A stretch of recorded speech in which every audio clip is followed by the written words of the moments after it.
एक बार की बात है कि भगवान विष्णु अपने क्षीर सागर में बैठे हुए थे।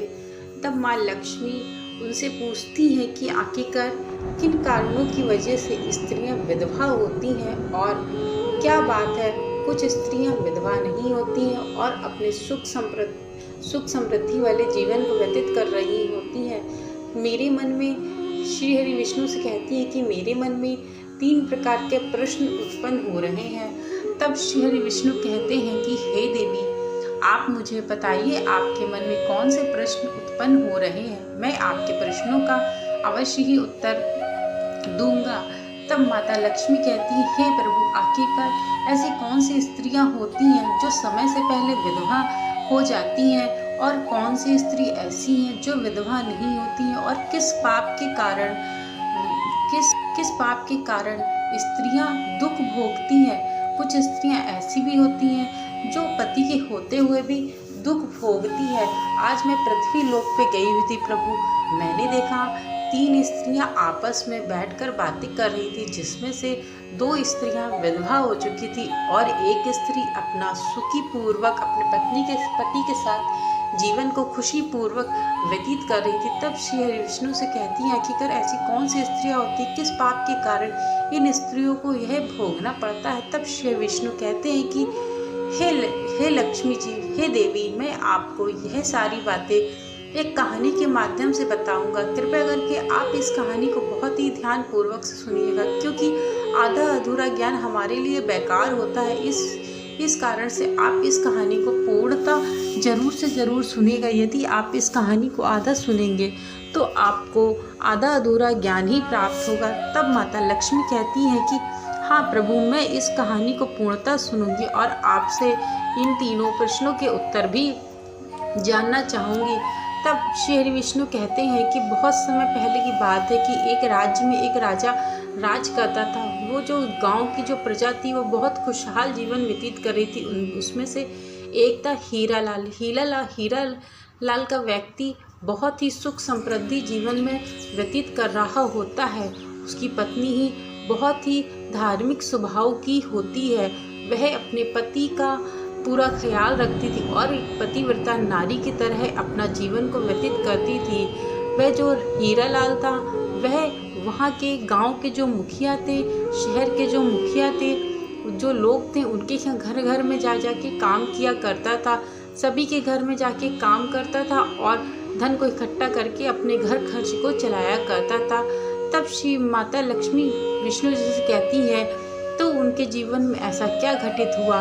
तब श्री विष्णु कहते हैं कि वह एक जो उसकी पत्नी थी बहुत पतिव्रता नारी थी। वह अपने पति की खूब सेवा किया करती थी और उसके पतिव्रता होने पर किसी को कोई शक भी नहीं था। वह स्त्री अपने पतिव्रता धर्म का पूर्णतः पालन करती थी। इस विचार से उसका पति जो था वह बहुत ही खुश रहता था कि मुझे जो मेरी पत्नी मिली है वह एक पतिव्रता नारी है और उसकी खूब प्रशंसा जगह जगह पे करता था। ऐसे एक समय की बात है कि वह एक घर में काम करने के लिए गया हुआ था, एक सेठ के घर में काम करने के लिए गया हुआ था। वहाँ पर एक जो सेठानी थी वो बहुत ही दरिद्रता स्वभाव की थी। वो अपने पति का बिल्कुल अनादर किया करती थी।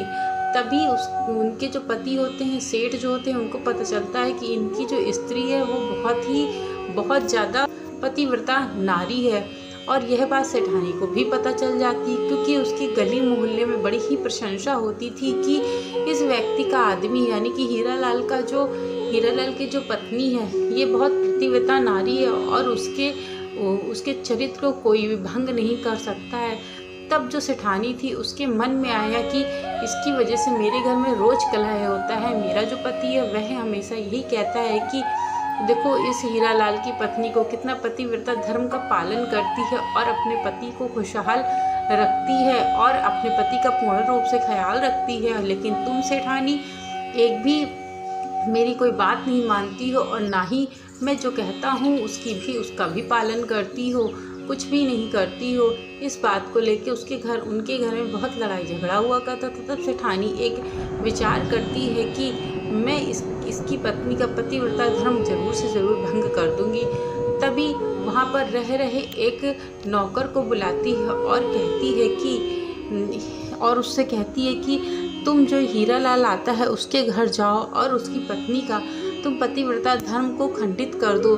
तब वह जो नौकर होता है रामलाल, वह कहता है कि हे मालकिन, हे सेठानी, मैं उसकी औरत का पतिव्रता धर्म बिल्कुल भी खंडित नहीं कर सकता हूँ, चाहे जितना मोह माया में उसको ले लो, लेकिन वह एक पतिव्रता नारी है और अपने पति का धर्म का पालन करती है। परंतु सेठानी के दिमाग में इतना भूत सवार था कि उसने नहीं माना और स्वयं ही कोशिश करने लगी। दूसरे व्यक्ति से मिलती, दूसरे व्यक्ति से कहती तुम मेरा अगर यह कार्य कर दोगे तो मैं तुम्हें धन दौलत से भर दूंगी, हमारे पास धन की कोई भी कमी नहीं है। यदि तुम मेरा यह काम कर दो कि जो हीरालाल है उसकी पत्नी का धर्म भ्रष्ट कर दो। तब वह मान जाता है और कहता है ठीक है, मैं उसकी पत्नी का धर्म जरूर से जरूर भ्रष्ट कर दूंगा। क्योंकि गांव-गांव, मोहल्ले में, शहर में सब जगह उसकी प्रशंसा होती थी। इस प्रशंसा को देखकर वह सेठानी बड़ी ही व्याकुल रहती थी और बहुत जलती भी थी उस हीरालाल की पत्नी से। तब जो रामलाल नाम का व्यक्ति होता है वह मान जाता है और हीरालाल की पत्नी का पतिव्रता धर्म खंडित करने के लिए सोचता है। वहाँ गांव में जाता है और लोगों से बात करता है। तब वहाँ लोग कहते हैं कि वह स्त्री देवी है, देवी, उसका पतिव्रता धर्म खंडित करना मुश्किल ही नहीं बल्कि नामुमकिन है। तब वहाँ पे एक बूढ़ी महिला रह रही होती है, उससे बात करता है और उससे कहता है रामलाल कि मैं तुम्हें इतना पैसा दूंगा कि तुम्हारे इस जीवन का पूरा भार उतर जाएगा और तुम सुखी सुखी अपने जीवन में व्यतीत करने लगोगी और तुम्हें घर, पैसा, धन, संपदा, किसी चीज़ की कोई कमी रहेगी। मैं तुम्हें इतना पैसा दूंगा, बस मेरा एक कार्य कर दो, वो जो हीरालाल की पत्नी है उसके पतिव्रत का धर्म खंडित कर दो। तब वह कहती कि उस स्त्री का पतिव्रता धर्म खंडित करना बड़ा ही मुश्किल काम है, परंतु तुम इतना कह रहे हो तो मैं ज़रूर एक बार कोशिश करूँगी। यह सोच करके वह उस कन्या के घर में यानी कि हीरालाल के घर में जाती है और वहाँ जा कर के बैठ जाती है। जाने के बाद वह उस स्त्री से कहती, हीरालाल की पत्नी से कहती, हे बेटी, मुझे एक गिलास पानी पिला दो। जैसे ही वह पानी पिलाती है, उसको भोजन कराती है, खाना खिलाती है, क्योंकि कहती, वह जो स्त्री होती है वह कहती कि मुझे बहुत भूख लगी है बिटिया, कृपया करके मुझे भोजन करा दो। भोजन कराने के बाद फिर जैसे ही वह स्त्री वहाँ से निकल करके आती है, आने के बाद वह अपने पति, बूढ़े पति को उसके पास भेजती, क्योंकि वह जान गई थी कि वह एक धार्मिक प्रवृत्ति की महिला है। अगर मैं अपने पति को उसके पास भेजूंगी तो वह जरूर से जरूर घर में बैठाल करके उसको खाना खिलाएगी। इतना कहते ही उसका पति भी मान जाता है और जा करके उस हीरालाल की पत्नी के पास जा करके कहता है कि हे बेटी, मुझे बहुत जोरों की भूख लगी, कृपया करके तुम मुझे खाना खिला दो। तब वह हीरालाल की पत्नी कहती कि ठीक है, मैं आपको अवश्य खाना खिलाऊंगी, आ जाइए। फिर घर के अंदर उस बूढ़े मनुष्य को हीरालाल की पत्नी मिताली ले जाती है और जैसे ही मिताली खाना भोजन कराने लगती है तो बाहर से कोई कुंडी बंद करके चला जाता है। कुंडी कोई और नहीं, वही बूढ़ी औरत थी जिसने कुंडी को बंद किया हुआ था।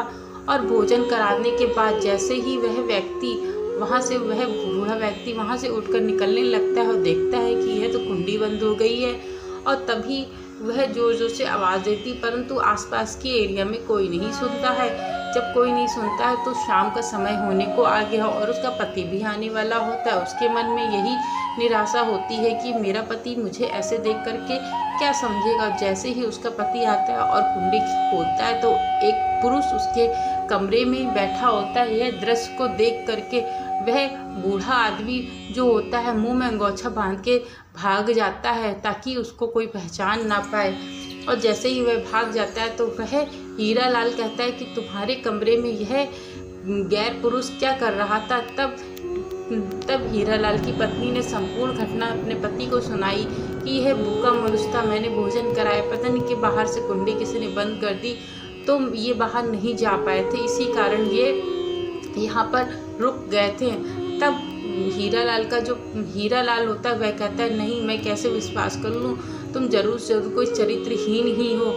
चरित्रहीन ही तुमने हरकत की होगी, वरना एक गैर पुरुष के साथ एक महिला क्या कर सकती है। ऐसे धीरे धीरे मोहल्ले, गांव, शहर और सेठानी के घर तक इन बातों को फैलाने के लिए वह बूढ़ी औरत उसकी मदद करती है और गांव-गांव, शहर-शहर में यह बात फैल जाती है कि हीरालाल की जो पत्नी है वह बहुत ही चरित्रहीन है। उसके घर में एक आदमी आता है। यह सब देख करके जो हीरालाल की पत्नी मिताली होती है वह सोच में पड़ जाती है कि आखिरकार मैंने कोई पाप भी नहीं किया है और किस पाप के कारण मुझे यह सज़ा मिल रही है। और इस दृश्य को देखकर उसका पति भी बहुत ज़्यादा परेशान हो जाता है। वह सोचता है कि मैं आत्महत्या कर लूँगा, परंतु उसकी पत्नी कहती कि मैं अपने साक्ष्य को प्रूफ करके दिखाऊंगी, यानी कि मैंने जो नहीं किया है मैं उसको आपके सामने सबूत के साथ पेश करूंगी। तभी उसकी पत्नी यह सब सोचने लगती, आखिरकार यह वो व्यक्ति कौन था जिसने मेरे घर में आके भोजन किया और बाद में कुंडी किसी ने चढ़ा दी थी। यह सब ढूंढते ढूंढते जब उसको पता चलता है कि एक सेठानी है जो हमारे घर परिवार से बहुत जलती है, तभी उस सेठानी के घर में वह महिला जाती है, हीरालाल की पत्नी जाती है, कहती है कि तुमने मेरे घर को बर्बाद करने के लिए कसम खा रखी है और तुमने मेरा घर बर्बाद कर दिया है। तभी वह जो सेठानी होती है वह हीरालाल की पत्नी से कहती है कि मैं तुम्हारे आदमी के ताने सुन सुन के बहुत परेशान हो गई थी, क्योंकि वो हमेशा यही कहता था कि मेरी जो पत्नी है वह बहुत चरित्रवान है और मेरे साथ सदैव सत्य का पालन करती है, और वह यह सब सुन सुन के मेरे पति मुझे बहुत कोसते थे। इस कारण से मैंने यह सब छल किया और देखो आज वर्तमान समय में गांव-गांव, शहर-शहर में तुम्हारी तब बदनामी हो चुकी है। तुमने किया तो कुछ नहीं, परंतु बदनामी तो हो गई है।